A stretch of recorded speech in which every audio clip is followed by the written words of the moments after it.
அளவற்ற அருளாளனும் நிகரற்ற அன்புடையவனுமாகிய அல்லாஹுவின் பெயரால். அல்லாஹ் யாருக்கு நேர் வழி காட்டினானோ அவரே நேர்வழி பெற்றவர்.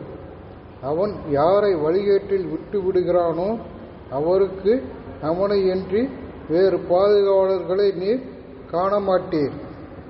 அவர்களை முகம் கவிழச் செய்து குருடர்களாக, ஊமைகளாக, செவிடர்களாக கியாமத் நாளில் எழுப்புவோம். அவர்களின் தங்குமிடம் நரகம். அது தனியும் போதெல்லாம் தீயை அதிகமாக்குவோம். நமது வசனங்களை அவர்கள் மறுத்ததாலும் நாங்கள் எலும்பாகி மக்கிப் போகும்போது புதுப்படைப்பாக மீண்டும் உயிர்ப்பிக்கப்படுவோமா என்று கூறியதாலும் இதுவே அவர்களுக்குரிய தண்டனை. வானங்களையும் பூமியையும் படைத்தவன் இவர்களை போன்ற அற்பமானவர்களை படைக்க ஆற்றலுடையவன் என்பதை அவர்கள் அறியவில்லையா? சந்தேகமில்லாத ஒரு காலக்கெடுவையும் அவர்களுக்காக அவன் ஏற்படுத்தியுள்ளான்.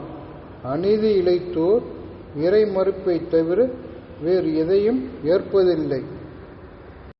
என் இறைவனது அருளின் கருவூலங்களுக்கு நீங்கள் உரிமையாளர்களாக இருந்திருந்தால் செலவிட அஞ்சி உங்களிடமே வைத்து கொண்டிருப்பீர்கள்.